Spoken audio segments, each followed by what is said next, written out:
Bonjour, bonjour, donc bienvenue aux Minutes de l'Immobilier, jour numéro 3 et nous allons aujourd'hui parler de travaux, les travaux rentables. Comme vous avez pu le faire dans le jour numéro 1, faire le tour de votre maison, de voir ce qui pouvait être fait, ce qui est à faire, ce qui est envisageable ou pas. Donc aujourd'hui nous allons parler des travaux. Alors, les travaux, on englobe un petit peu tout et n'importe quoi, rafraîchissement, gros travaux, etc.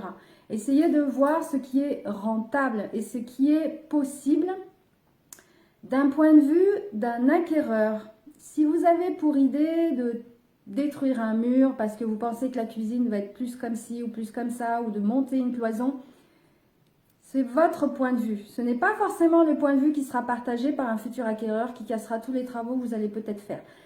Voyez également ce qui est rentable. Au niveau de votre budget, les travaux, essayez de voir au niveau de l'enveloppe ce qui est possible de faire et ne pas engager des travaux dont vous n'allez pas retomber sur vos pieds. Si vous engagez 10 000 euros de travaux, ce qui est déjà énorme, et que vous n'en récoltez que 10 000, aucun intérêt. Essayez de voir plutôt par rapport à votre prix de vente. On dit toujours les travaux qui sont vraiment rentables, ce sont ceux qui vont pouvoir vous rapporter une plus-value, quelque chose de nécessaire et qui sera beaucoup plus accueillant et beaucoup plus aux normes pour les futurs acquéreurs. Alors, faites le tour tranquillement, comme je vous l'ai dit, de votre maison. Voyez déjà ce que vous pouvez faire à votre mesure.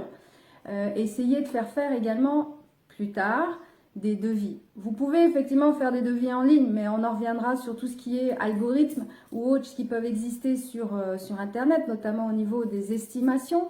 Donc, essayez d'estimer le montant des travaux en ligne. Ça, c'est une première étape. Mais ne vous arrêtez pas à cela.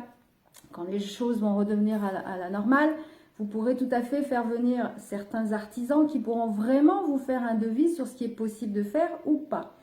Mais voyez déjà ce qui est possible de réparer, ce qui est possible d'améliorer, ce qui est possible d'alléger au niveau des travaux de votre maison.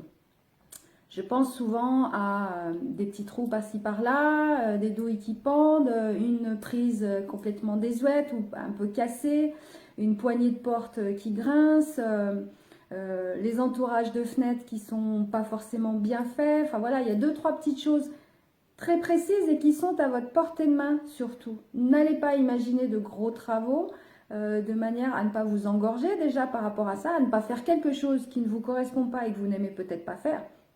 Souvent, je donne l'exemple sur je suis capable de faire certaines choses, mais est-ce que j'ai l'énergie, est-ce que j'ai les outils, est-ce que j'ai la possibilité et les connaissances pour faire cela? L'exemple que je donne souvent, c'est ma voiture. Si elle tombe en panne, je peux effectivement faire peut-être quelques petites choses, mais je ne suis pas garagiste. Je vais faire appel à quelqu'un qui va justement avoir un œil professionnel sur ce qui est possible de faire ou pas. Mais vous pouvez déjà regarder, faire le tour de chez vous, donner un petit coup de jeune, un petit coup de frais, de manière à trouver plus rapidement un acquéreur, un acheteur et au bon prix. Au prix que vous souhaitez et au prix que la maison vaut réellement. Ayez cet œil un petit peu critique par rapport à tout cela. Les travaux à réaliser sans vous ruiner, surtout, ok? Voyez ce qui est possible de faire sur un papier peint, sur une peinture, sur 2-3 petites choses, une plainte qui manque par-ci par-là, que vous avez, la peinture que vous avez achetée qui est toujours dans le garage ou dans la cave et que vous n'avez jamais eu le temps. Aujourd'hui, vous avez cette possibilité, le temps est une donnée qui vous est donnée, qui vous est offerte et c'est vous qui utilisez ce temps-là à bon escient, bien sûr, de manière à faire des choses à votre rythme et à votre manière. Si vous n'arrivez pas à faire ces estimations, pas de souci, on peut en discuter, on peut parler, on peut faire les choses, ne serait-ce que déjà un premier contact par téléphone, on peut déjà faire pas mal de choses, discuter ensemble. Utilisons tout ce temps, toutes ces possibilités qui nous sont offertes de manière à avancer et à préparer les choses par la suite et ne pas se retrouver dans la même situation qu'aujourd'hui. Votre maison mérite un regard neuf et attentif de votre part dans un premier temps et ensuite de la part de professionnels de l'immobilier de manière à arriver à vos projets. On est toujours sur la prolongation, sur pourquoi vous vendez, quelle est votre motivation première, quelle qu'elle soit, pour vos projets futurs. D'accord? Vos projets futurs,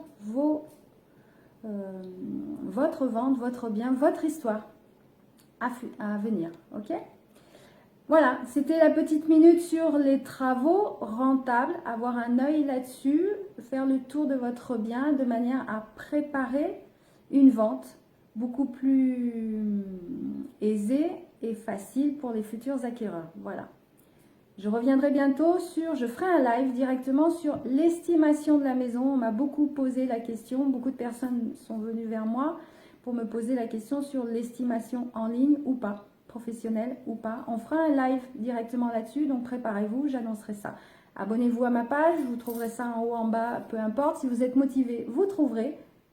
Et à très vite. Bonne journée à vous et prenez soin de vous et de vos proches. Bye bye.